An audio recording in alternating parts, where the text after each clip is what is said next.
All right, and we are live. Sorry if you Mhm. guys were watching that previous stream. I don't know what was going on, but we were having some technical difficulties, so we had to go to commercial. But yeah, now that everything is like actually working the way it's supposed to, we can go ahead and reintroduce ourselves and also drop the topic. So, my co host is a professional dancer, choreographer, has been a dance teacher, has been on two TV shows, America's Got Talent and So You Think You Can Dance, and she's kind of my best friend, so yeah, give it up for Shotty Best. Oh, yay. Okay.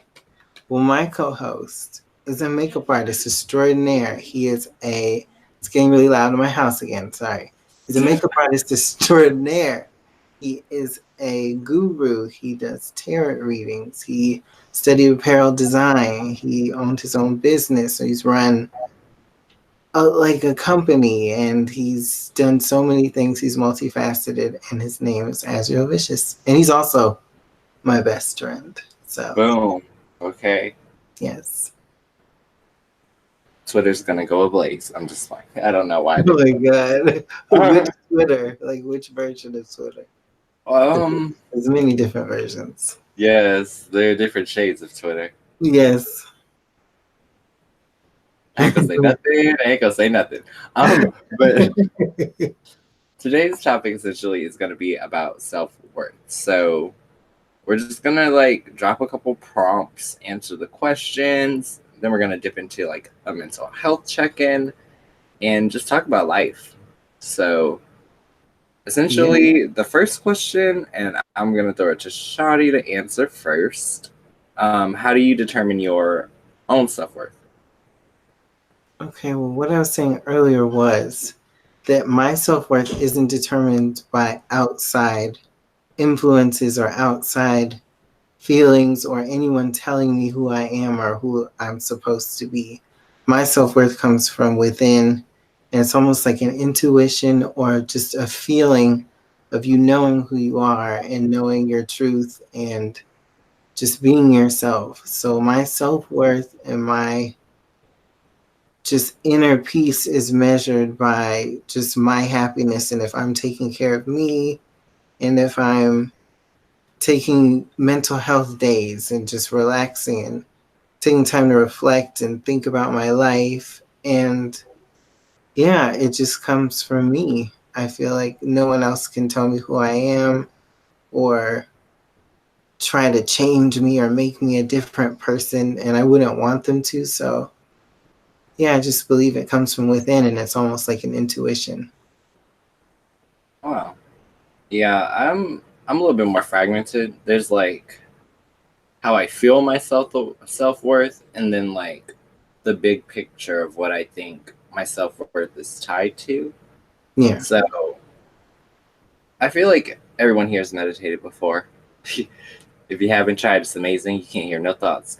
But essentially, I like got like this vision of me on a zaggurat, which if you don't know what a zaggurat is, like a plateau. Think like the Aztec buildings or like kind of like a pyramid, but it has flat sides where you can grow things and there's stairs and things like that. Um, I Wow. remember seeing a version of myself that was much more deep olive, and people would come talk to me, and they would leave with like this golden glow. So it's weird because like that's one of my favorite like makeup looks just to do because I feel like bronze looks good on everybody. Um, but I feel like that's only half the answer. I feel like that's like on the soul level. On like a human level, I feel like I I don't necessarily look at myself and ever feel done or accomplished. Um, but I gauge my self worth based on the pursuits of the things that I think will get me to that point where I feel like I'm on my zaggurat, if that makes sense. Yeah. So it's like I base a lot of my self worth on chasing my dreams and getting close to them and manifesting them.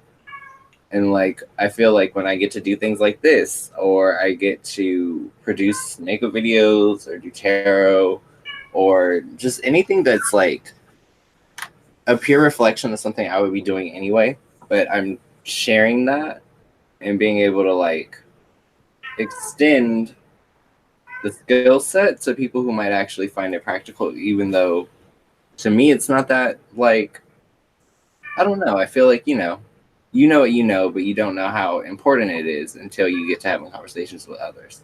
Yeah. So yeah, it's a really interesting question and answer. Definitely. Yeah, that's true. Sorry, about my cat, Marceline. Oh no, she's ready for a close up.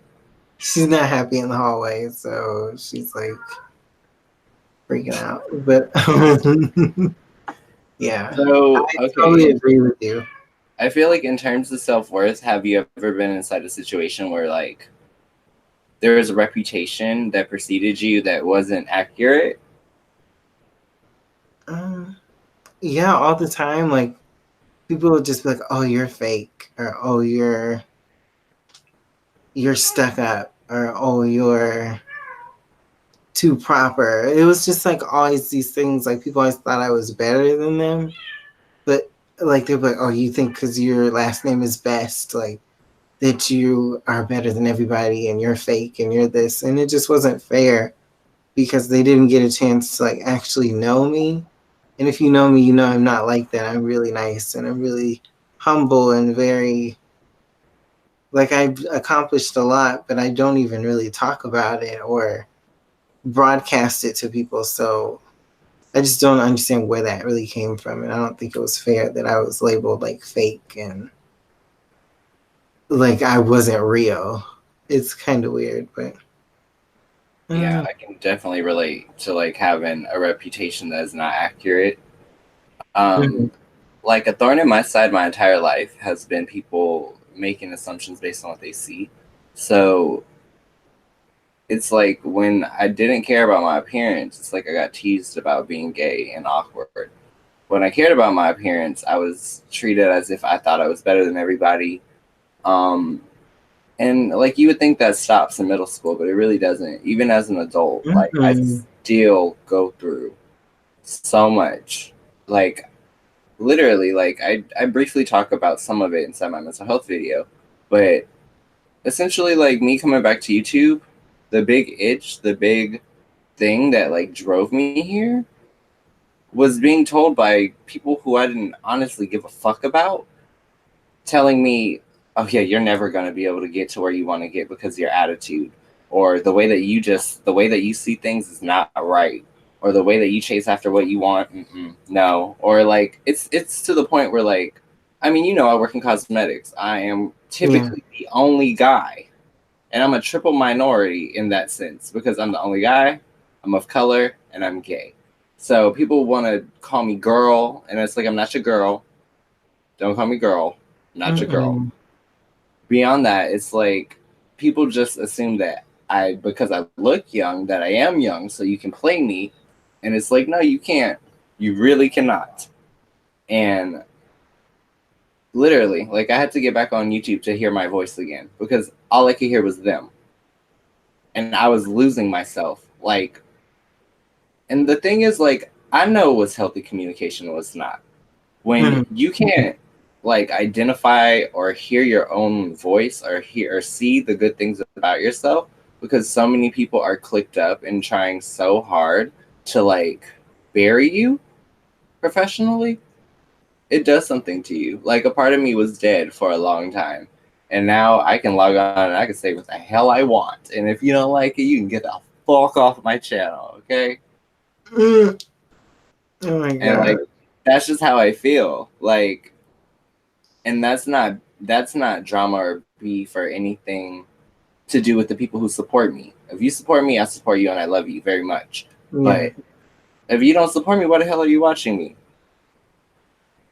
Exactly. Like what are you trying to accomplish? You're trying to feed into some negativity or like something that you created in your own mind about this person. And when they're not like that or when they're not giving you what you want, like you get mad, but I'm like, you have to get to know people. Like you can't just assume or tell someone, oh, you're not going to make it, or oh, you're not going to get to where you want to get because of how you are. Like that's not right.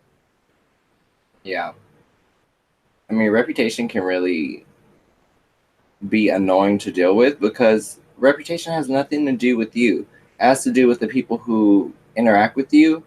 And sadly, there's no filter between the people who interact with you and are secure in life and the people who interact with you who hate themselves. So Yeah. often a target by those who hate themselves and aren't comfortable with what they see when they look in the mirror. You know what I mean?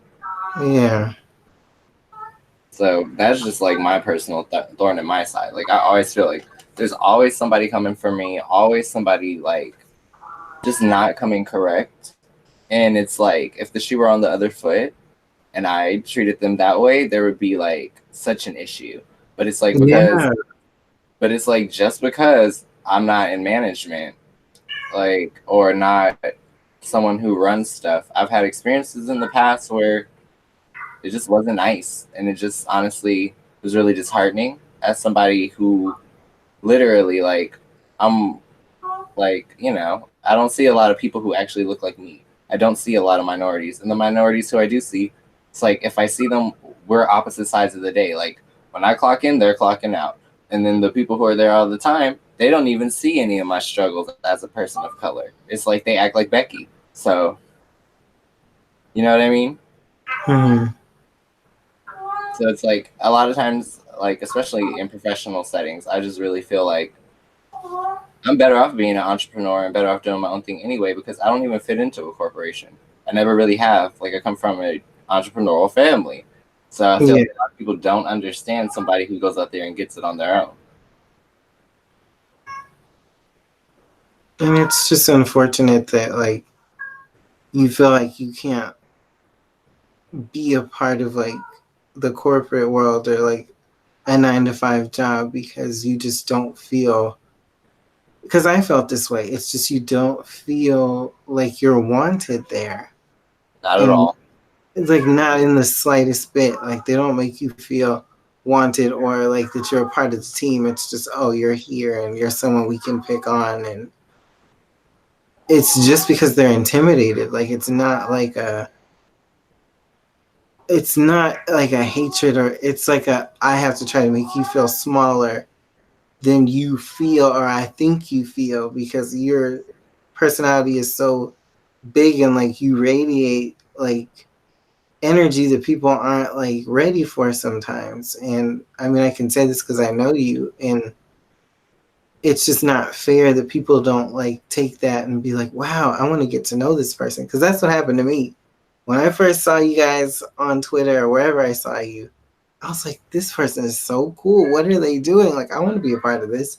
But that's just how I look at life. Like, not everybody's like that. It's You're not going to meet a lot of people that see someone doing something cool and immediately they're happy for them. Or Marceline. I can't be happy for you right now.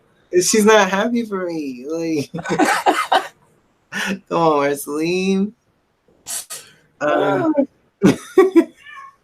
But yeah, I don't understand why people can't just be more supportive and more accepting Open. and more Yeah. open. It's not cool.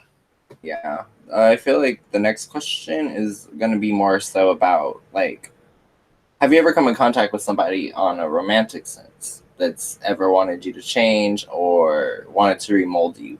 Because that was me in my last relationship, like 2 years of erasing friendships, connections, literally everything that made me, they wanted to like wipe clean.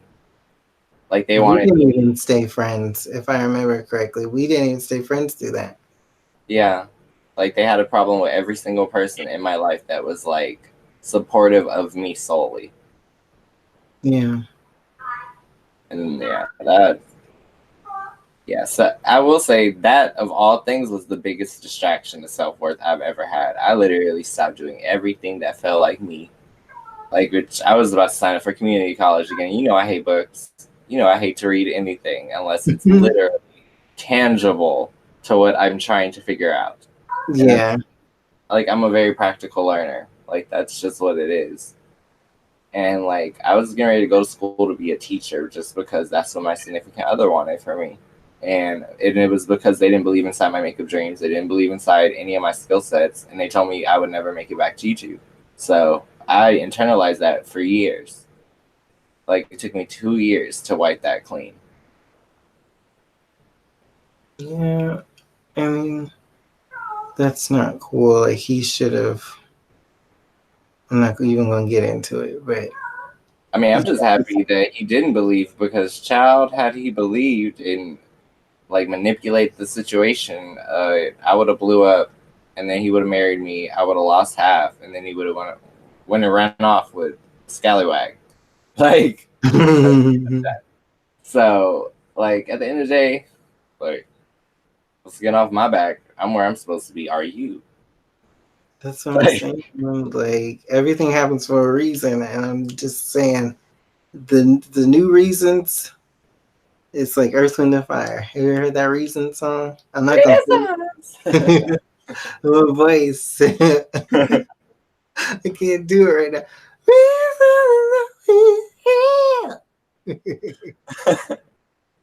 But yeah, like I just feel like you got so much more coming in that's good for you now than you had back then. So I just it's a completely different vibe now, and I'm just happy it's everything's going well. But for me, I don't know, like a lot of people don't know this about me, but I'm not someone that's even been in too many relationships. And I've been in one and it was pretty toxic, and that was in high school. And he wasn't trying to change me because we both did the same thing. We were both dancers. So we didn't, like, he never like forced me to be someone I wasn't. It was just, I felt like he wanted me to be behind him. Like I could never be in front. So you could be heard, but not too loud. Yeah, like I could be heard as long as I'm a little bit lower than he was. And he would just take me everywhere. Like he would do like pageants and like choreograph for all these like different like events and things. Like we just were going all over the place. Like everybody knew us. And I was just always like the sidekick. And I wasn't like your right hand person or your partner in the situation. It was like I was literally the sidekick. And nobody even knew we were together. So it wasn't like I was getting any benefit from it. Yeah. So it was like I was doing all the work and getting no credit. And I just, one day, I mean, I said it in the last podcast. It literally was like, I'm not doing this no more. I'm fed up. And I squealed. I literally sang like a canary. And the vlogs, aka I told the vlogs. And I was like, yeah, everybody's favorite person has been doing this to me for this long, and I'm sick of it. And I just was like, yeah, I'm done. And I left. But he just was really toxic for me. Like we did not get along. It was really like, it's like that X Factor song by Lauryn Hill. Like it was like, I don't want to get into too much about it, but anytime I like tried to leave or anything, it just got like super intense and super like over the top and overreacting. And oof, you want to hear an over the top one? I got one for you. When my ex decided, okay, keep in mind, I've never said this out loud, not to a soul, and I'm about to say it to an entire subscriber base. But wow, like he basically wanted me to be his mom, you know, with the exception of being able to have sex. So I knew where everything was inside our apartment. Everything. There was not one in there condom I didn't know about. Okay, so when things started coming up missing, and like moving and shuffling, and I'm like, oh, what happened to this? And he's like, oh, nothing. Like I haven't seen it. I don't know if my mom touched it or something because his parents would come up there all the time. And by the way, I was paying my half. But I might as well have been roommates with his mama because that's who was paying his half. So, and he didn't tell me that when he asked me to move in. He did not. I was Wow. literally asked to come in to take care, essentially, of his pet and just lower the rent so his parents would get off his back. Mm-mm. But yeah, back to the whole cabinet situation. I noticed that some condoms are missing and all this stuff. Maybe 2 or 3 days later, he wants to have a talk about how, like, and this is like, let me tell you how petty he was. When I was still grieving my dad's loss, he told me that at a certain point, like, I just need to get over it because, like, it happened so long ago. Like, it's not happening right now. So I just need to get over it. And when I called him fat, which he used to be fat, he acted like that was just like equal weight. When in reality, I told him, do not press this button with me. I really don't need to hear that because you've never lost a family member, let alone a parent. So you do not know what I'm going through. You don't understand. And when I finally like verbally punched back and gave him like, okay, well, you should do something about that muffin top. He like legit like was like that became the excuse. It was like I can't sleep with you, I can't have sex with you, I can't like I don't want to, like we need to have an open relationship. Like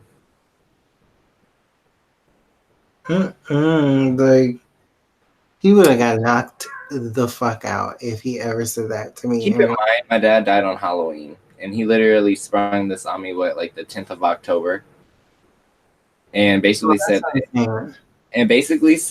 that if I did not go along with this, I should probably find a way for me to move out as soon as possible. Which I was like, I pay for half. What the fuck do you mean move out as soon as possible? I paid for this month. Like, what the fuck?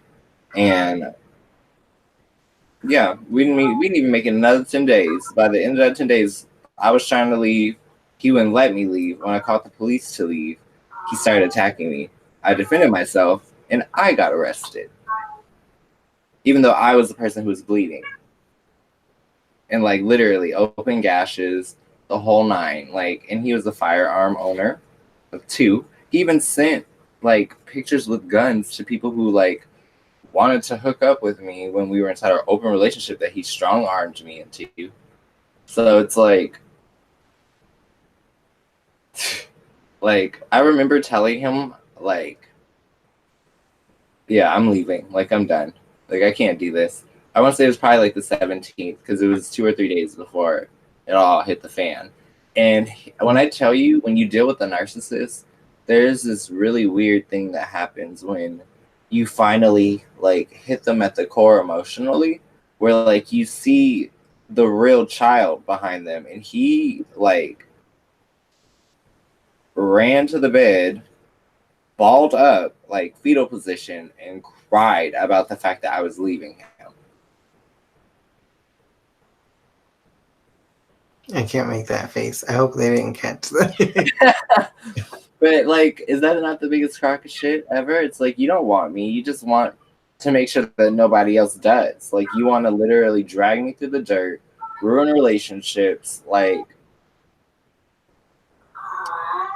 And it's like it's not even like it got to a point where like he was literally chasing after people that like I knew, like people that had beef with, the whole nine. So it's like, you know what I mean? I literally feel like he was trying to turn me inside out and just like fucking murder my fucking insides. Like, I'm still stuck on. Like you never really told me much of this. Like you kind of went into detail. Like the things I had to get used to. I would wake up in the morning to like take my first pee after I open my eyes, and he's on the couch masturbating on Grindr, talking to people because he needs the dopamine hit, and he doesn't fucking realize that he has a fucking mental disorder. Like that's not good. And the craziest thing is when I finally got to talk to the ex that he dragged, the one that he was like, yeah, this person got on drugs and this and this and that. This person was a nurse and still is a nurse. You cannot do drugs and be a nurse. Beyond that, the first thing that they wrote back to me when I was like, hey, I just really need to, like, confirm or didn't find out what's really going on with this person, because I was with them for 2 years. You were with them for 4 years. We were literally, me and his ex were born a day apart. So I was like, there's no way a Capricorn's going to turn on you unless you really do something to them. Yeah. And yeah, he did a lot of really fucked up shit to him. And I'm not going to like put it all out there. But the one thing I will put out there is that the first response I got was him asking me, does his mom still arrange his dildos by height? And yeah, she did. She still does. She probably still does to this day.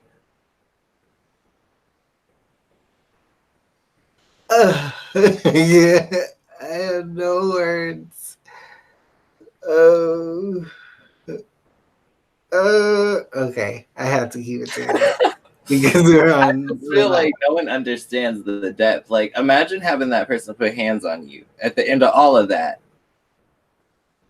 You would have got the 3 piece. And do you want to know? Do you guys literally want to know what the breaking point was? The breaking point was when I bought my car in cash in one day, because I hadn't had a car from February all the way to October. The day I bought my car, he like started more drama. So I was like, you know what? I'm gonna go to Francisco's. Like, I'm going to Southside. I will see you later. He starts talking all this crap to me via text message about how like you need to like have your friends come and help you move and and I'm like sitting behind a train, so I'm like, okay, whatever. I'm gonna turn back around since he wants to talk. Whatever, we'll talk. But he was basically saying like, yeah, like just more shit. Like, oh, you're just gonna get up and take your car and go see your little fucking friends and and just like super jealous, possessive type shit. And then he proceeds on to be like, oh yeah, don't forget, like, you still need to get your shit and get out by the end of the month. I said, well, if I need to get out, why are you watching my TV? So I unplugged it, and I did not have an attitude. I was just like, well, if we're not going to be together, you need to stop using my amenities. So I literally handed him his Apple TV, and he acted like I, like, yanked it or something. I think he was just so shell-shocked by the fact that I stood up to him, and he didn't realize that the big screen that he enjoyed every day was mine. But yeah, he tried to put his hands on me, and I said, do not put your hands on me. You've already destroyed several pieces of my good crystal. Like, I mean, like, trinkets, things like that, big, heavy bowls, candy dishes, everything shattered. The most toxic thing was when I got so used to being verbally abused that I actually like got to a point where he could say whatever he wanted and I could just watch my show and not even care. One night I had a glass of wine. I'm like sitting watching my like Netflix or whatever.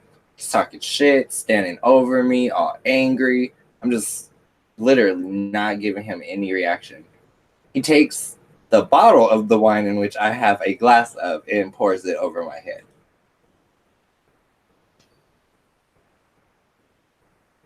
My chin is twitching from this story because I'm getting angry. But I just don't appreciate that. And I don't think I like standing up because like I never talk about like stuff that hurts my feelings, but that was a lot. To be completely like calm with somebody who's like berating you, and like it was just a lot. Yeah. Yeah, I'm happy to be out of it. That's all I can say. Me too. It really was not a fair situation at all. Mm-mm. I think hell just froze over you guys. I cried. I didn't mean to laugh. But you know me, so you know, bitch. I never cry about nothing. Yeah, I know. Bitch, I didn't even cry when I saw my dad's dead body. I did not cry. I was like, so you gonna talk to me or not, Mr. Officer? Because I'm the only person that's gonna talk to you with a straight face. So everybody's gonna arrive. They're gonna freak out. They were so rude to me. They fucking like, oh yeah, pushed me to the side. The second all my family started arriving, everybody started freaking out. They came right back to me. Wow. But yeah, imagine seeing like literally your best friend and favorite parent on the ground dead in your family business that's named after you. Yeah. Like, it does something to you. That's why I couldn't Nobody understand knows why that. he chose October, like, to do that. Like, he knew it was the death anniversary. Like, I just think that it was really insensitive, and it wasn't without thought. Yeah. But that's what happens when you're like in an abusive situation. Like, and it's not that I didn't want to help. It's just I knew if I But I got, was already too far in. Like, I was too close. I was too isolated to get help. yeah. So I mean, it's not your fault, but it's just something that happens, and I'm glad it's over, and I'm glad I don't have to hear about that person anymore, and like be all happy and smile on their face, and I know they're like disrespecting my friend. Like, I'm just I'm happy I don't have to look at his fine brother, his fine dad, or worry about drinking behind his mama who had herpes simplex okay. 1. That's right. You talk about my dead parent, and I'm talking about the one that's alive, putting canker sores on stuff. Take that to the bank. I didn't say no names. A hit dog will have to holler. If you want the world to know, Marathi. if you want the world to know it's your mama with herpes, say something. A I hit mean, dog should not holler in this situation. yeah, they can't. They gonna hurt. Bitch, I'm Like, about to get a brick in my window any moment. they don't want it. You know you don't want it. So I'm just. Well, the crazy thing is this is the part of the video where we're supposed to have our mental health check-in. I think we already had it. Like, I feel like I low-key gotta put like online therapy on this video because I've literally never said some of that stuff out loud. You needed to get that off your chest. Though. You can't hold that stuff in. The only thing that I thought was a little much, and it's all, well, there's two things, but there are two things that are always front of my mind when I think about like how I got in that toxic relationship. And I think the main thing is that they didn't have main interests of their own. They were just super enthralled with everything that I had going on. Mm-hmm. Like, they didn't really, like, it's weird. They said that they like had common interests with me, and some of it was expressed, but it seemed like once we got a couple months in, that person that I was supposed to be with was no longer there. Um, and then I always think about like when their brother came to town and they wanted to talk to me, and he wouldn't let it happen. Like, Wow. let me talk to his brother. And from what I know, there's like a situation where like he didn't want to go to school. His brother had finals. He was a senior, and he's like, I can't be late. And he's like, if you leave me, I'm gonna kill myself. So his brother goes to school and takes his tests and stuff, and doesn't see his brother at school, and has a mental breakdown after his finals. And I think there was something about the mentality of my ex that my ex's brother wanted to express to me, Yeah. that he felt like nobody else was going to do. And it makes a lot of sense now because he's really, really isolated from the family. And it makes a lot of sense. Like, he'll deal with them once or twice a year, but he won't actually, like, be around because it's super dysfunctional. Yeah. Wow. I'm just like, I don't know. For me, for a mental health check-in on where I am today, I'm a much better person. Like, I'm definitely a lot stronger because of the things I've been through. But my bullshit meter, chow, you get one good time with me now. Like, there is no second and third chance. It's like when you show me who you are, I believe. So there's that. I still feel like I'm always gonna be like this person who doesn't take no shit, and I'm okay with that once again as well. yeah. What about you? Where do you feel like you are in terms of like mental health today? Well, I feel like I'm in the best mental shape of my life, which sounds crazy, but I can't say that right after that. That sounds horrible, which sounds No, weird. no, it is not horrible because you're an adult and you're being in the present. So if the present is the best of your mental health, then I would say you're on the right track. Yeah, like I feel like I've had some hurdles, but I'm not in a bad place. I'm not in a dark place. I'm not depressed, and I'm actually really happy right now. And it's just amazing. Like I've never been this happy before, and I'm not sure why I'm this happy. Well, actually, I am kind of sure, and I'm not gonna go into it. But yeah, my mental health is great. Ooh, I just had a flashback. Oh Uh, no, a flashback.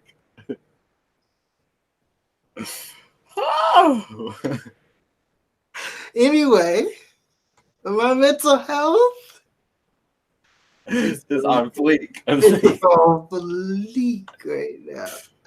Um, yeah, I just feel like there's nothing that I haven't done, and there's nothing that I like regret doing, and there's nothing I feel like, wow, I'm missing out. I mean, there are times, and I never really talked about this, but I'm very like, I've always been very maternal and very like wanting of children.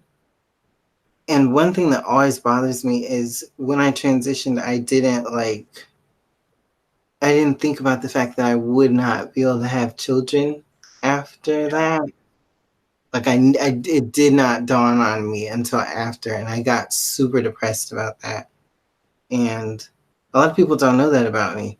Like I see like my nieces and nephews, and I see them like growing up, and I'm like, I want my kids to grow up with them. Like, you know what I mean? Like I have those moments, but then I'm like, it's just not the right time. And I feel like God will let me know when the time is right. And I think I'll just know. Like, I think it's just something within that we all know, like when it's time to adopt or go for like a surrogate, or there's different options for me. And I shouldn't think so hard about what if or what I should have done, because at the time it was like what was best for me, you know what I mean?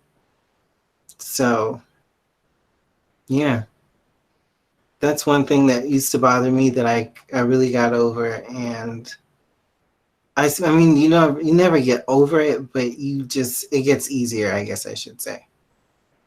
Yeah. So, yeah. I mean, But if we're talking current, I feel like I don't really have a lot of reasons to be upset other than I'm really gonna know myself. Like, I know my limits. I know when I'm being disrespected. I know when I'm being respected. I know when someone is being genuine, and I know when someone's being false. So that's my current struggle. It's trying to maintain happiness around all aspects of the paradigm. It's like, yeah, I'm like basically dating someone new, and it's like literally all signs point to yes. Um, mhm. so that's great, really healthy, super supportive, doesn't fight me for my attention or time. He literally works around the schedule and the allotments that I give him because he knows how important that this all is to me. And like to feel that type of support is really different for me. Yeah, Because I don't know, I just thought love came with conditions and exceptions and compromises, and I'm fully allowed to be myself. And I mean, that's something that we talked about. You know, like I let him know, like this is not going anywhere. Like this is yeah, something that is like a part of my life now. It's like a staple. So hmm, if any part of that bothers you, then that would obviously be an issue, and we wouldn't be together because I can't compromise on what I'm doing right now. Like it's a need, not a exactly. want. Um, but I think that's pretty much just the good and the bad. I think just the bad part is knowing when you're being disrespected and knowing how to react, because even recently I just had a situation where I just like, can I go home? Like I need to go home. And Yeah, like thank God the person who was there could actually understand me and know that, like, a big part of self-awareness is knowing when you've had enough. And I've had enough to the point where like I felt like if I didn't go home that I was going to react, or I was going to be that person that was going to be of the negative reputation that people cast onto me out of their insecurities. So Yeah. it just became a thing where it didn't feel healthy. And that's unfortunate because I don't want to go anywhere where I don't feel welcome, especially if it's supposed to put Nobody food in my mouth. does.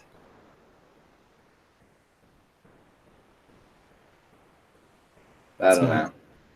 It's not right, but I mean, everything happens for a reason, and like I always say, like when something bad happens, something really good's about to happen.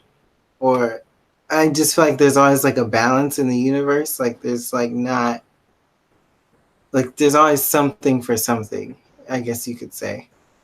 I don't want to say like an eye for an eye, but like I just mean like when something They happens, used to something say an eye for an eye, lead the world blind. I know that's right. I know that's right.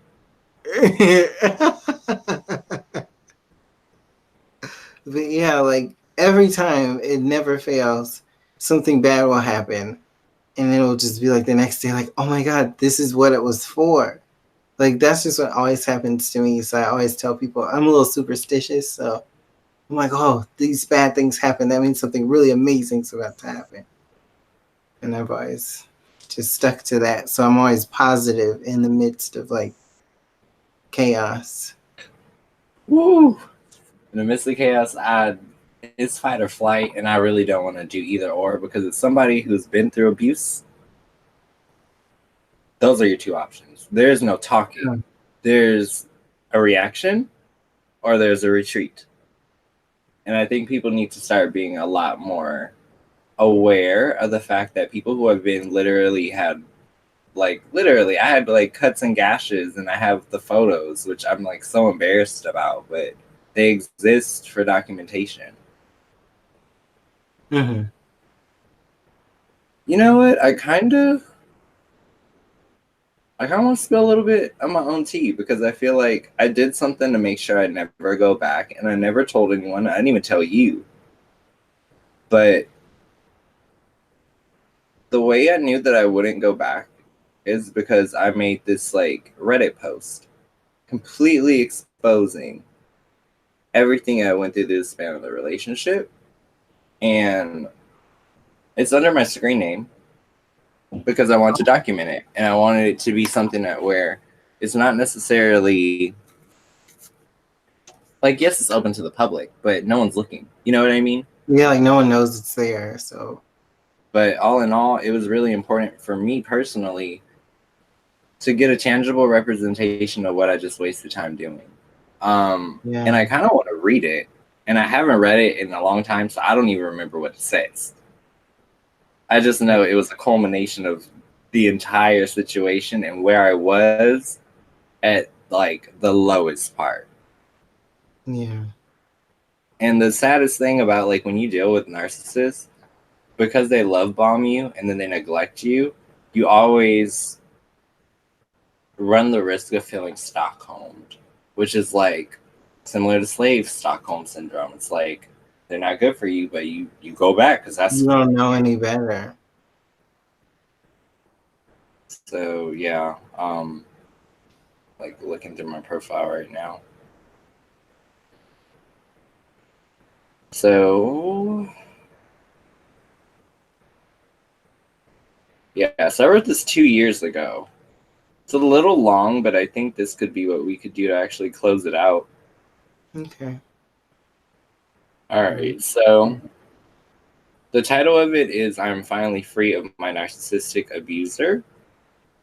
And I just jump right into it. So after a clouded fog of wondering what happened to the last 2 years of my life, I finally found clarity. The title may seem a bit dramatic, but allow me to explain in depth how I fell in love with a narcissist. A little over 2 years ago, I found myself intrigued with this guy. Overall, not my usual kind of suitor, but he was an all-American looking type and like essentially, the first moments we spent together, there was a really, really strong connection. After realizing there was an unusual amount of interest being shown to me that I'd never really had before, I essentially had stars in my eyes. After our first date, we decided just to call it a coupling because we had spent like 2 weeks after that every night, like together. Like when I would get off of work or they would get off of work, we would be together. Um, the first red flag was kind of like when I realized, oh, we just met and your lease is expiring. Like, and they like lived with some friends. So basically, oh yeah, I talk about it. So when the time came, I went over one last time and we talked about how we could make things work, even though he was moving back home, which was 2 hours away. Because yeah, essentially his roommates and their situation ended in May. So they already had like a new apartment and they were not trying to do that again. So I remember the first time around the 3 month mark when he joked about having an open relationship, and I was like crushed. Like I was like, yeah, I'll just keep reading so that way I don't have to like elaborate and get emotional. But I yeah. Little did I know he was a narcissist. They get bored very easily, especially sexually, way faster than the average person. Sex even isn't even about the connection; it's about having the control and the ability to feed your fetishes. Months went on with me transporting myself back and forth to visit, and piece by piece, secrets emerged about his past. Now, these were brought up in a joking way, and I took it as a teenage fit, but another red flag for sure. I'm going to go ahead and condense that paragraph, but essentially, they got invited to a pool party by someone in school who had teased them. Then they got uninvited because they were like, yeah, you're not my friend. And he wanted so badly to go, and he saw this like swimsuit that when it got wet, it would like change. Like you could see a pattern of like people in bathing suits on it. And when his mom told him no and told him to go to the car, he kicked out the windshield because it's important for him to make that public appearance and to shit on everyone with that swimsuit. And when he didn't get it, he could not handle like the gravity of not being able to get the satisfaction of getting even. Wow.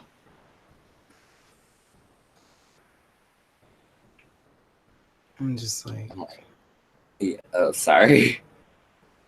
I was just making sure it's still going because I saw a little circle for a second. But okay. So essentially, all the while, I noticed the dysfunction in how the family would ignore if one member was being aggressive or coddle like my ex's needs. It was like hearing someone, grow up with like one of those TV families where everything's super like the kids are hitting the mom and like the mom has no backbone and like the mom and the kid are both scared of the dad. It's just like it was a really intense type of situation to walk into, especially from like a family dynamic standpoint. So basically after 6 months, the narc moves back into town and is ready to really gain control. So while I'm gearing up for a semester back at school, he decides to rent. Oh, wait, no. While gearing up for a semester back at school, he decides to randomly get a dog, which becomes an issue because the dog ate through the door, multiple crates, and so many items of my own clothing that I could have created an invoice. I love the furball, but he wasn't good as a solo dog. The begging for me to move in started because he wanted someone home to watch his dog and take care of his responsibilities. I pushed back until we were together a year to give him common space. But then when my mom started dating and I just wasn't feeling the dude, it was kind of like, I guess this is what I'm about to do. Essentially, I was kind of like made to play house husband and give up my dreams. There was so much tension. And the worst would be like literally when he would just pull the rug from underneath me emotionally and be like, well, your name's not on the lease, so I can have you removed at any moment. That's controlling. Yeah, it just made me feel really marginalized. I guess you could say that the nail in the coffin was him continuously playing off of my fear of being put out, and after so many times hearing comments, I finally take a dig at his gut, and he lost his shit and said he could no longer have sex with me because I made him feel unattractive, and that also we needed to be in an open relationship to repair his broken self-esteem. Now, let me say, I was in a rock and a hard place because I could not move back home due to drama, and staying was hell. He wanted a month, and reluctantly I agreed when he said it was only going to be open for 30 days to fix things or I would move out. So we didn't even make it 2 weeks. He came home after his first hookup crying to me about it and how it wasn't worth it and wondering why he wanted to do it in the first place. And he like wants to like literally hold me the entire night and just like apologize. But then when he wakes up the next morning, it's like that conversation never happened. Like never happened. Right back in the same thing. So yeah, essentially, yeah, he woke up the next day, wanted to go out and fuck more random. So at this point, I really mentally detached and created new bonds with some of the people that I'd made friends with in this open situation. And when he began to get more secretive, I snooped and came clean, and he pretty much shattered all of my crystal on the floor. And that was because I said, and I quote, like you don't want to spend time with me, you would rather fucking talk to those ugly ass trolls.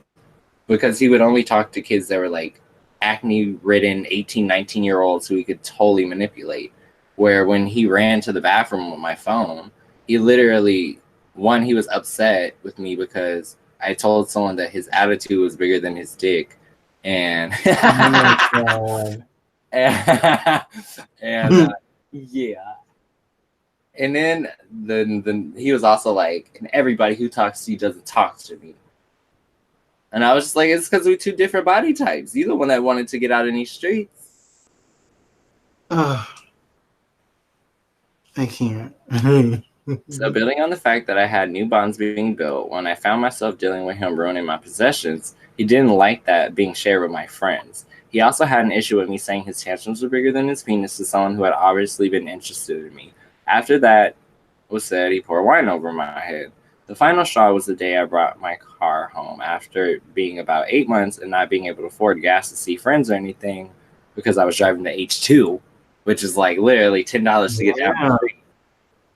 He basically wanted to repeat the same arguments, and I told him I'm going to a friend's. He instantly became jealous and told me to pack my stuff since I was going there for the night. When I arrived, I unplugged my TV and I brought into the apartment. He proceeded to like backhand my shoulder chest area. He wanted to be as violent as possible with me. He thought he could really abuse me over the course of all these weeks and break me mentally to the point of submission, and I just wanted to be away from him. Instead of allowing me to leave, he hounds me down for the apartment keys to the point of jamming my leg into the hinges of my car door and not allowing me to close my door as I hold my chihuahua. He even thought he could punch me in the chest, which he actually ended up punching my dog. And at that point, it was time to defend myself, and I already had a cut up, bloody leg, and my mom was on the phone listening to me try to leave. So after he punches me, I defend myself. My mom advised me to call the police, which I did because I'm like, what the fuck? He won't let me go. Like, he's trying to hold me hostage.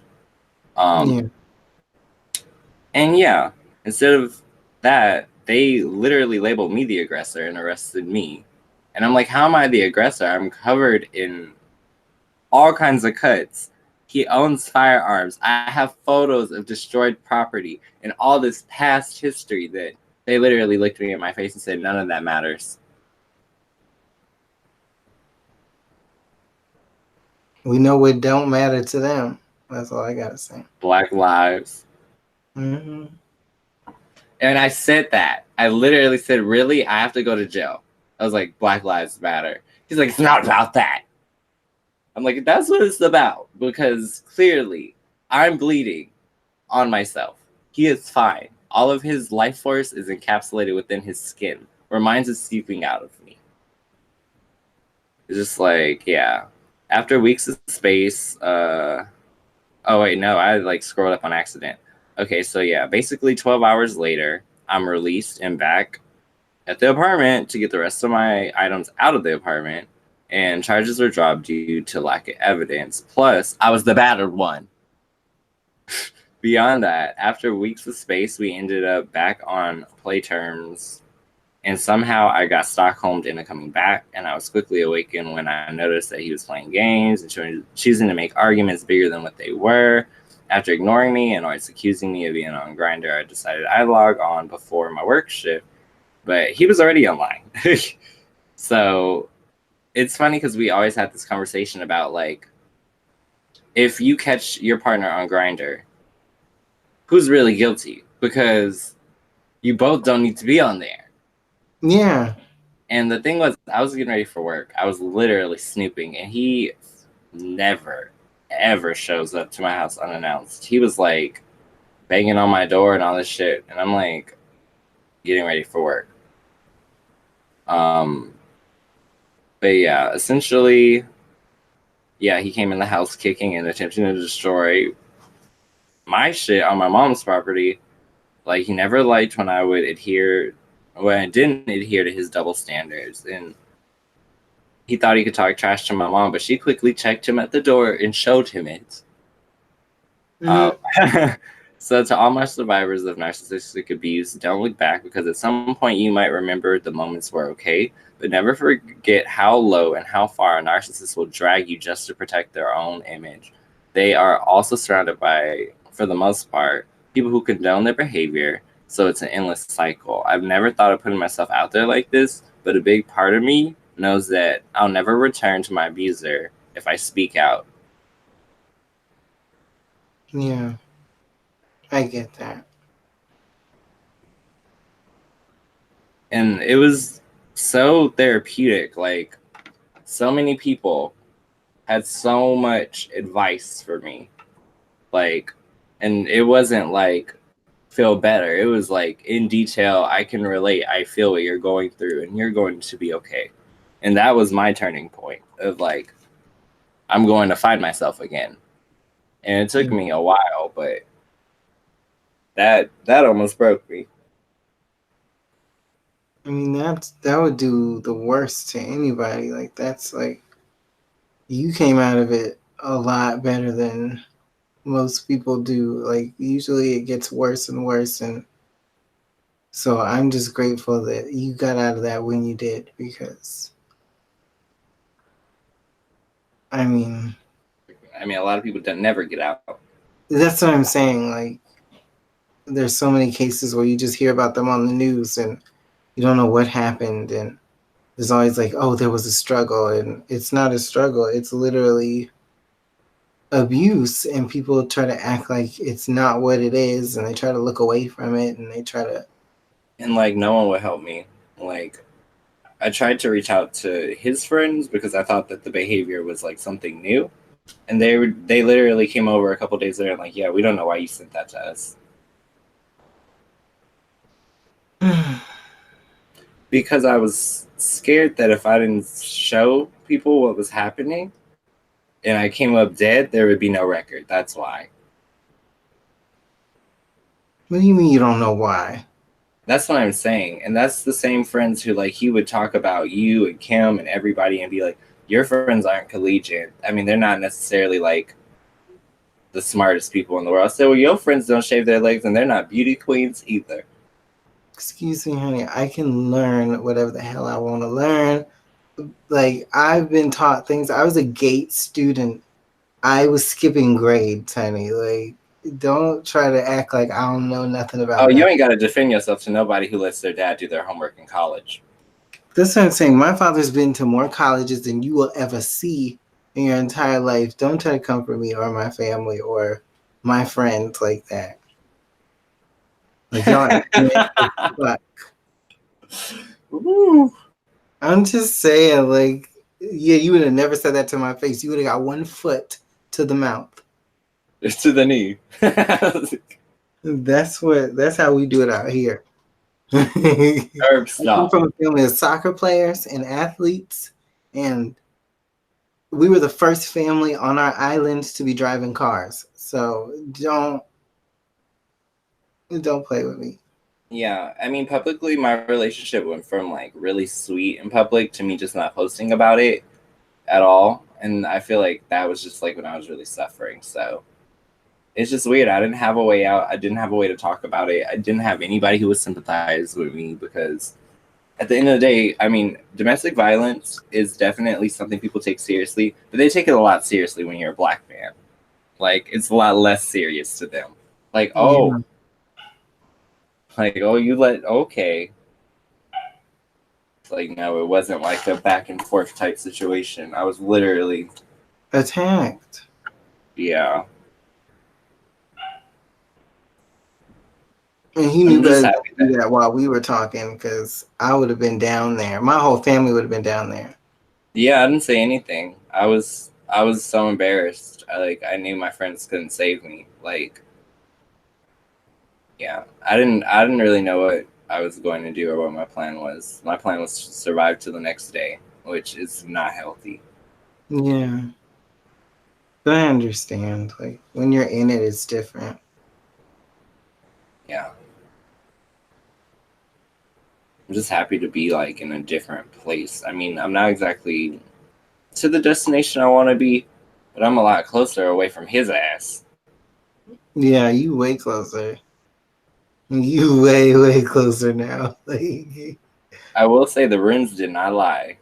they didn't. We sat there on that table and them rooms said they spread out and they're like he had to go. And we looked at each other. I remember looking at you and he looked up too, like, oh, like I remember his face. He looked Yeah. like he saw a ghost, and we just looked up, and I was like, damn, like I know what that means, but I'm not gonna say nothing right now. It said we would have 2 false starts and then we would finally hit the ground running. And we literally had that. We had two. Yeah. And then we hit the ground running. We So, running right now. girl, you know it's good. Okay. It's too soon for a Milli Vanilli joke. Okay, I'm sorry. I love Milli Vanilli. Oh God, don't you dare!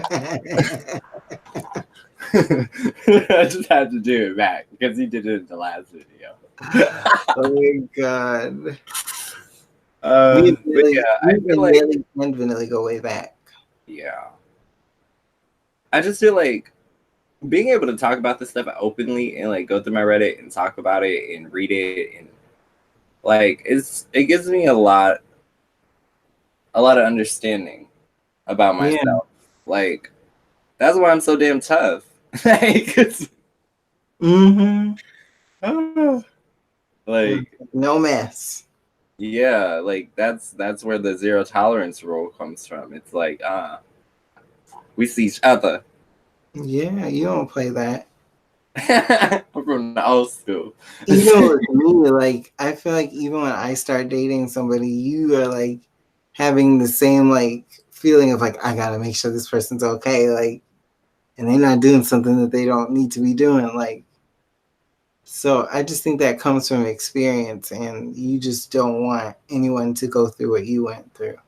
Yes, and a word of advice to everyone: if you love him, check his medicine cabinet.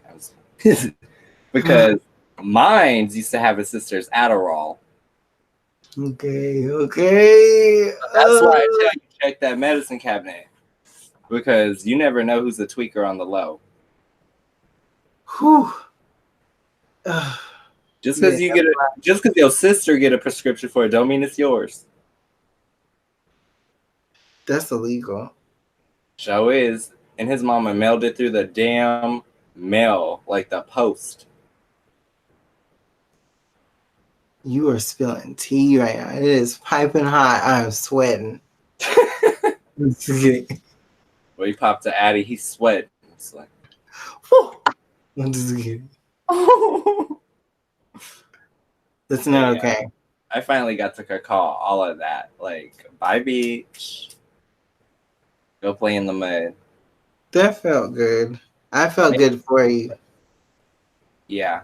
I mean, it's just a different side to show. I feel like the more that this podcast continues, the more that like I'm just working on being transparent. Not like I've ever not been, but there's certain things that like I keep protected, and it's like, why am I protecting this person who like damn near wanted me dead?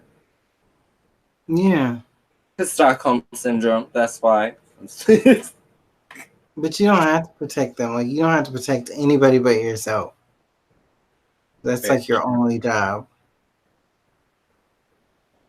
Well, yeah, I feel like it got super heavy. This is like a really intense podcast. Like, I cried at some points. Yeah, I just, I know that had to be so confusing to you. Like, are those tears? I've never seen tears. I had to, like, you know, like when someone starts crying, you don't. I've never seen a single tear. No, it was like one of those moments where you see somebody and you're like, oh my God, you're crying. But I don't want to ask, so I had to sit there and wait for the scene. And I need to know what I'm looking at. Right. So I was like, I'm gonna just let him just go through this. Yeah, I don't know what it was about it, but it was just I think it's just the feeling I had, because that was essentially when it changed. That was when it was no longer verbal, and I knew I was in trouble. Yeah. I've never been through that, thank God, but it's been close. Like, I do remember what I did in retaliation, though. I can't lie. I remember what I did. What did you do? We had white walls. Oh no, what'd you do?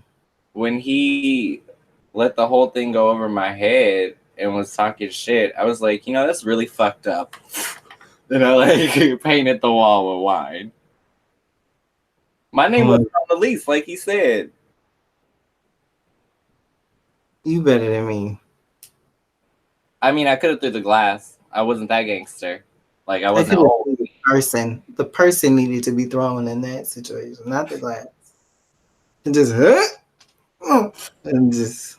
I should have just lain till he went in the shower and blew dry my hair. Okay. What? You're going too far. You're going too far. Hey, babe, can you catch this? No. But that shit happens. His ass. I'm just playing. No, I'm just saying that shit happens. Like, people can snap from the smallest thing, and I'm like, if you don't know somebody like that, you don't do stuff like that. People just think, oh, I'm gonna try to control you, and like that's the most dangerous thing you could ever do. The other time I saw his inner child, like when I heard his feelings, I like gave him shit about the open relationship shit because it was still fresh and it was on my mind. He was in the shower counting to 4 over and over, hysterically crying, counting to 4. I would have took 4 seconds, packed my shit, and been out. Like, you ain't gonna count. What you mean count? I remember after like the whole fiasco and his family coming down after the whole arrest and everything, and me explaining to them that I really don't want to be with their son because if anything happens, I'm gonna have priors, even though I really wasn't the aggressor. Like, and nobody wants to deal with a history. You know what I mean? Especially when I see how skewed things are. And when I finally like had the conversation with his mom, like, I think he's actually a narcissist and I think he has like a mental disorder. His response was that is no longer like, it's no longer acknowledged by like the mental health like facilities that are ran by our country. And I'm just like, why do you know that stat by heart? Because it happened. Sorry. But yeah, that's what it's like to me. Like, it didn't make no sense. And when I realized that everybody else is playing along and I was the only person who didn't know what game I was playing, I was done. I mean, Jordan Peele made a movie about this. Yes, bitch, get out. Get no, the dude was like, as soon as you take a picture, he's like, run. Run.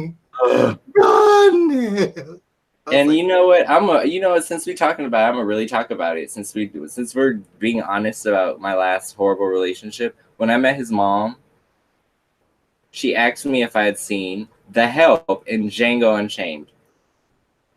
And I had not seen either. And I told you he used to sing Strange Fruit when I would cook in the kitchen. And I didn't understand what that meant. I didn't know it was a song about hanging people of color. It meant it was time to play grit ball, and you just didn't get the sign. Like grits, hot grits. That's a whole I New wish Year's America sport. would. No, we're gonna take it back to Strange Fruit days, and I'm gonna pour grit on your ass, because how dare you sing a song that my people had to deal with and struggle with and like fight for their lives, and you just singing it like it's just Like it was a joke. like the Mickey Mouse theme song. Like, I don't think so. And like you telling me all this again makes me angry all over again. It's because a lot of it I never told you in the first place because I didn't understand the context and I didn't understand what type of danger I was in. Yeah. Like, I could have woke up to a fucking gun in my face any morning or any night. That would have happened though. Like, I don't think that's far fetched. I think you got out when you needed to get out. And I'm just saying. All I can say is I'm with a very, very nice, normal person now who does not treat me with any malice. So, And that's all it takes. I don't see any of the same things in them at all. That's amazing. I'm really happy. Wow, I feel kind of bad about like just like my life story. I was like, you feel bad about what? I thought you were gonna say him. I was like, nope. No, I just mean like this is supposed to be about like I guess it's a part of my mental health and things, and it definitely is of self-worth. Like it has affected me, but I think it took a really deep, dark turn. Like I didn't expect for it to go as far as it did. But I mean, sometimes that's what happens, and you just gotta roll with the feeling. And if you feel like you needed to get something off your chest, this is the place to do that. So you didn't say anything that was wrong. Said I'd never make it back to that place. You mean a place where he said I would never make it back to? That's what I'm saying. That place. Yes, we here now. We out here live almost every night. So my friends shave their legs with an electric razor. That's expensive. I'm just kidding. No. Like that's why you got static electricity. What? Because it's so furry. I can't do this right now. I'm Take your leg hair length before you come talk to me. Shave your legs before. You're not on my level. This is because I don't want to catch shit in the comments. I don't personally care if you shave your legs. I don't care. Man, woman, child, monkey. I don't care. No, it's not about that. Yeah, it's really not. It's just like you cannot say that I'm not educated because I didn't go to college. Like, yeah, so I could say she wasn't beautiful, and she wasn't. Like, I'm sorry. That's disrespectful, and you've never even met me, and you never say that to my face. Never. Because I would say all the big words, like, and you would just say, "What?" You want to hear me speak educated? I got you. Yeah, you are duplicitous. I am enraged by your. I'm just kidding. Recidivism. You're a recidivist.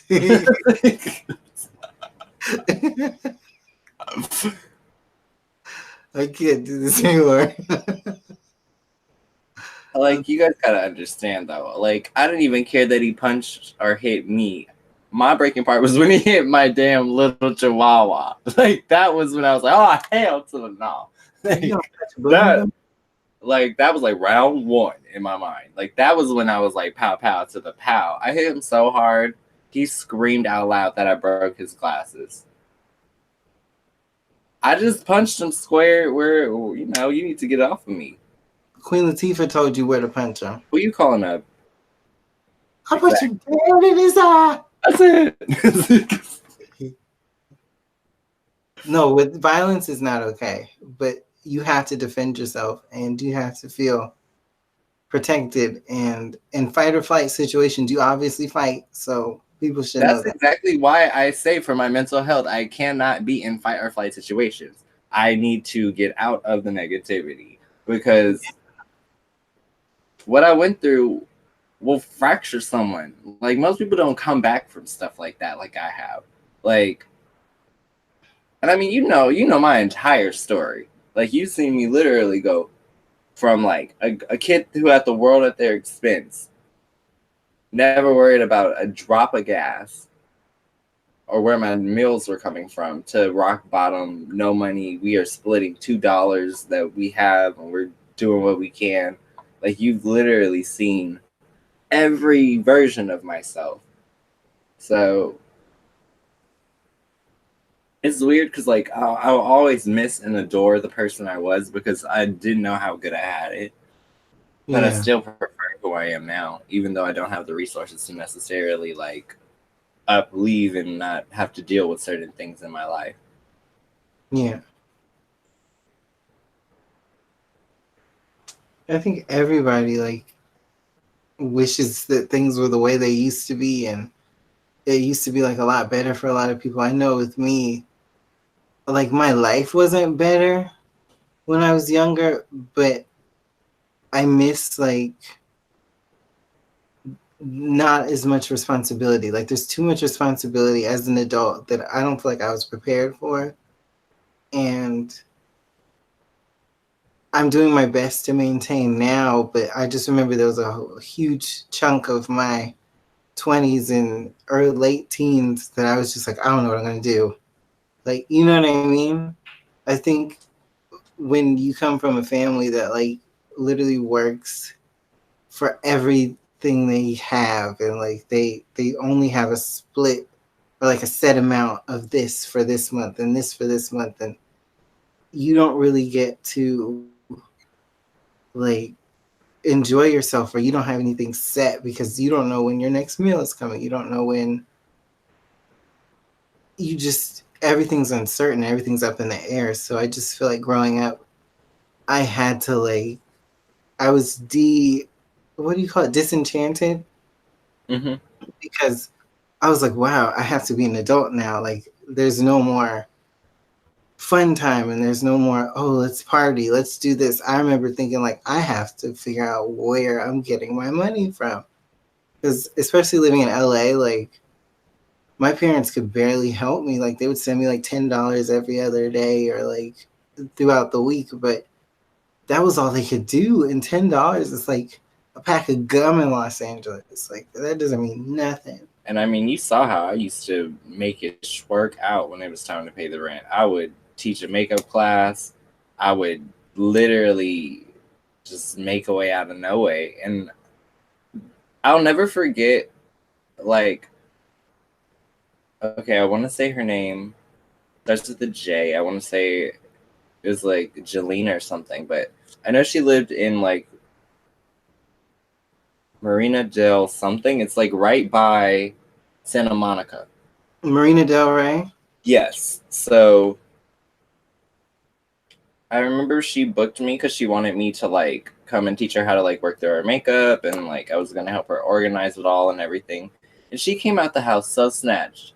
And I was just so normal. And she's so funny. She's like, I thought you were gonna like show up and be like showing out. So I like put in all my cute stuff. And I was like, oh, I'm so sorry. If I had known, I would have came like just Jess. I was focusing on you today. It wasn't about me. Um, and she was like, oh, that's fine. Now I can take these out. Like, I was like, oh my God, you really are my people. She literally came undone. Like, started taking out her clip-ins. She introduced me to her husband. Her husband brought us wine and left us alone in the bathroom for like 2 hours to just like talk makeup, application. We were rubber banding stuff, putting it all together, organizing it by shade. And I miss those opportunities to like provide for myself because I learned so much about the amount I can teach someone in an hour, and then that instant gratification I get the next day when they do their own face and they tag me. Like, I would see people literally go from like a solid 6 to like a damn 12. I don't mean that from like, I'm not putting anyone down. I'm just saying like we go from very normal people to like, wow, like the glam is real. The level they were at, not like their looks. It's like, No, not at you all. went from level 6 to level 12. So I used to love that. Like that was really fun for me. Yeah. But yeah, I'll just never forget. I was like, this woman has it made. Like she goes to New York, she goes to Atlanta, she like hangs out with producers. Her husband's amazing. It's a little short, but he is amazing. You're They never funny. a little short, you know, as long as you know you got that shirt that says you must be this tall to ride. I'm just like Yeah. Ah. Oh But my yeah, God. I appreciate those moments. Like I look back at LA now and I'm just like, I saw some crazy shit. I lived through some crazy shit. Um, but I'm happy that I no longer have that like veneer over Southern California. I see it for Yeah. exactly what it is. Yeah. I agree. LA was just, Especially after living there like a year. I feel like Los Angeles actually is quite a seasonal town, meaning if you're in there for a season to do some work, or it's summer season, Halloween season, Pride season, like other than that, it's dead around here. yeah, like Christmases and stuff. I thought it was gonna be amazing. I was like, where am I? This isn't Christmas. Yeah, and everybody usually returns home from LA, so that's why. Yeah, nobody even stays there. So it's just like, what's the point? If you can't spend Christmas somewhere, I don't want to live there. If I can't go to Christmas Tree Lane or like, no. Do you remember like your darkest moments in LA? Because for me, I just remember. You remember the walking way that we used to go to CVS, where you see the giant like cicada-looking roach things? They were like huge. Yes. Do you Hopscotch. remember that overpass, like where we could actually see the freeway? Yeah. I used to like stand there when I go by myself and like debate it. Like, I know that is horrible, Fuck. but I would sit there and think about like how unhappy I was, how I didn't have all the things that like I used to have, how even if I were to die, there was no one to find me. There was no one to call my family. There was no one to like discover me. I'd just be a piece of meat on the road. I mean, if I'm being 100% honest, I used to go up to the 7th floor of our apartment No, I building. know why we really friends because he was thinking about holding hands and jumping. I'm just This is not funny. This is not funny. how I deal with trauma and pain. I told you, seeing somebody dead on the floor will change you. I know. It's like every time something awkward happens, I get a smile. And people are like, "Bitch, my grandma died." I'm like, "I'm so sorry." Yeah, like if somebody gets hurt, I'm like, Ooh. and it looks like I'm like laughing under there, but I'm not really laughing. I'm just like I don't know what to do, so I'm trying to hide my expression before you see it. But yeah, I feel like that and my other two moments. One of them, I like. It was a later reaction. It was just like when I got around the wrong crowd and I realized like I can't do this. Like I'm not Los Angeles. Like I can't let the city break me and corrupt me. Like I just remember sitting up at like 3 a.m. listening to Ryan Seacrest, like the radio station, like 102.7, like chain smoking cigarettes out of depression. And I just made eye contact with myself and I was like stuck. And I was just like crying. And I just remember like seeing Lindsay Lohan do that on TV and it made me bawl all over again because I could Yeah. literally feel her pain. It was so like palpable. And yeah, other than that, the other dark moment was when I just like I like took a dark shower and I just was like, what am I doing? Like in general, what am I doing? Like what? Why am I breathing? Like, Yeah. Well, I used to have this song that I would listen to, and I never told anybody this, and I don't want to cry. But it's not even like the song had nothing to do with how it's feeling. It was that Aaliyah song with Drake. It's called like Enough Said or something. hmm And it was just like the way she was singing in the song. Like I knew she was already like passed on and everything, but it would just like comfort me like anytime I was sad. And I would just like walk through the like apartment complex, like on all the floors, just listening to that song, like just trying to like get the negativity out of my head and like stop having horrible thoughts. But that's when I went up to the seventh floor and I would just like stare down and just be like, I don't know, like I don't want to do this, but it's just like, what do you do when you're not happy and you feel like the world is crumbling? And like that song started to get to the point where it wasn't helping me anymore. Like I couldn't listen to it and like forget. Like it was too much. It was too heavy, and I was just like, I can't. I It always was like, think about like how we used to sit on that rooftop and like look at the cityscape and just. I mean, I hate to say it, us in American Spirits, we were just chain smoking. Not even because like we wanted to. It was just like everyone else in Los Angeles did it. so it was So just like it was natural. yeah, it was like a social thing. So it's like we would just be up there, the American Spirits, watching the city, talking about all the things we want to accomplish and how we were going to make it happen. And the crazy thing is, everything that we talked about, we have now for the most part. It's Yeah, just the fact that we got it outside of the city, which is fine. yeah, it's fine. Like I don't regret anything. It's just I didn't know at the time it would happen 6 or 7 years later. Like, or how many years has it been? Yeah, it Like, was 2013. yeah, like 6 years ago. Yeah, Wow. But I'm just happy we're here now and we're still alive and nothing broke us. I mean, we did break a little, but we came back and we're better than ever. You know what I mean? yeah. So that's It's important. weird because it's like part of me is like I wouldn't change a part of my experience, but I know I'm not where I want to be yet. I think I've just learned to accept that things are what they are. Yeah, that's the way you have to be. You have to live in the moment and not think about the future too much and just be happy with what you're given at the moment because you don't know what's going to happen next. You know what I mean? And you just have to be open to the changing tides of life. Like everything's always changing. Definitely. Yeah. Well, I feel like we should owe it to at least ourselves to acknowledge the songs that we did actually like. I feel like obviously number one would have to be Safe and Sound by Capital Cities because we Mm. listened to that everywhere. Like that was like, okay, I know everything's about to go to shit, but we still play the song and everything will be okay eventually. And I feel Yeah. like even like I want to say maybe it was a week or so ago, we finally were like we came across it again while we were on the phone, and it was just a moment just to remember how scared we were. Like we were literally like staring fear and death in the face, like in a lot of ways. Like there was no buffer.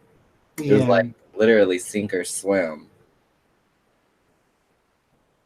Yeah. It Honestly, just, I'd rather sink in Los Angeles, child. 'Cause I remember when the real estate dude for the apartment told us, "In this city is not about who you know, it's about, who you blow." and after that, I don't know if he meant, Oh, I think he meant exactly what he meant. Did you but notice? Did you notice his necklace? yes, I did. It was big chain loops, and it had one of these on it, like the little T thing that goes through the circle to like lock it on. But it was like it looked like a dog collar. Yeah. But he just, that just confirmed like this is not the place for me. Not Mm. forever. Like not after what I've been through. And I've seen like some of the like I don't I gotta be real careful right now because I'm not trying to blow up anybody's spot. But one thing I can say about Los Angeles is that it's very similar to San Francisco in the fact that there's so much excessive richness and excessive poorness. I've like literally had made friends with people who lived in Glendale who had like the nicest apartments. There's like I think the refrigerator was Bluetooth and there was music coming out the ceiling. Okay, I was like, this is amazing. But and then like you meet people in Hollywood Hills and it's like this slum where people don't even clean their pool. I'm like, what are you doing with your life? You live where? Like it'll get fixed eventually. What you mean? You own this right now. Like, eventually. But yeah, like it's just weird.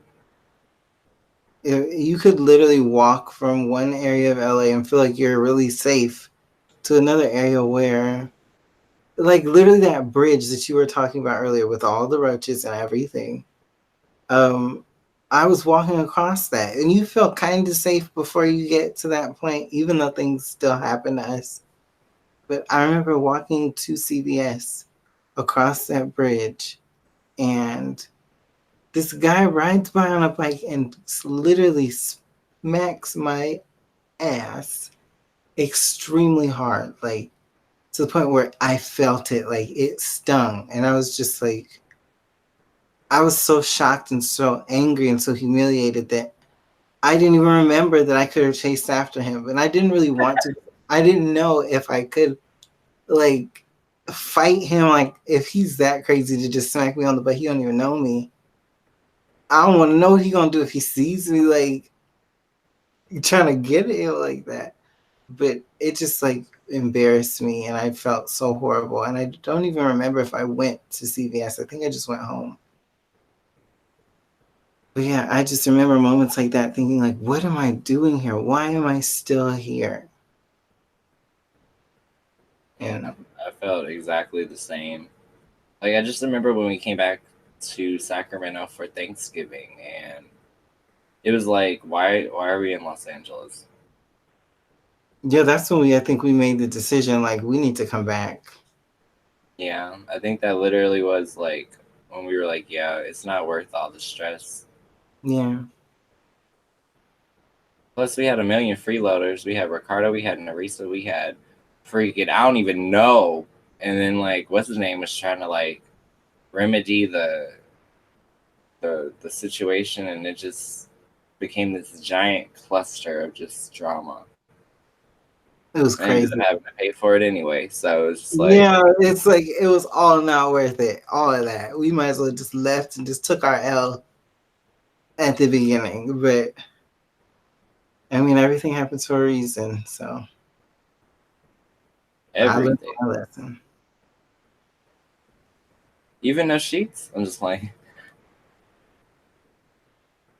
I'm not. we are not exposing models right now. I'm not doing this. Nope, we're not. Have a good night, everybody. Thank you so much for watching.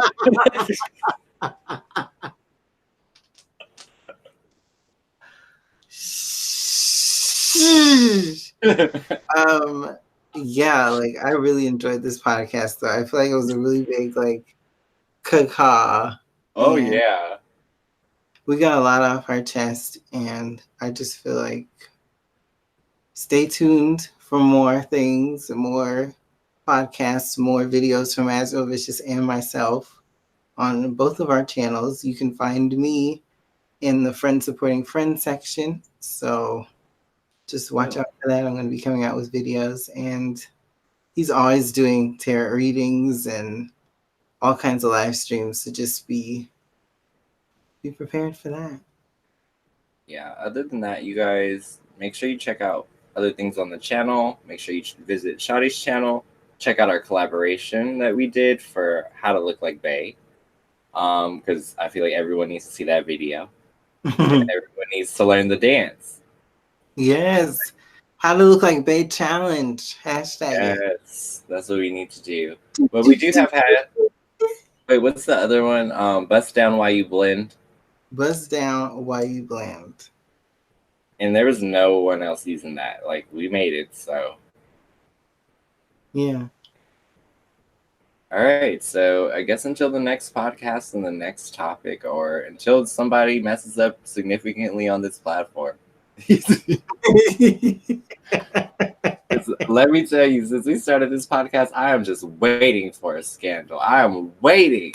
I'm like, any one of y'all to just go ahead and do what y'all do best, which is drama. So like, you gotta do like RuPaul, and she's like, "Fuck it up." I feel like, you know that meme I'm talking about, where it's like when you have a relationship and he's doing you right, and your brain's like, "Fuck it up." Everything. okay. Well, yeah. Until the next one, everybody. Good night. Good night. Bye.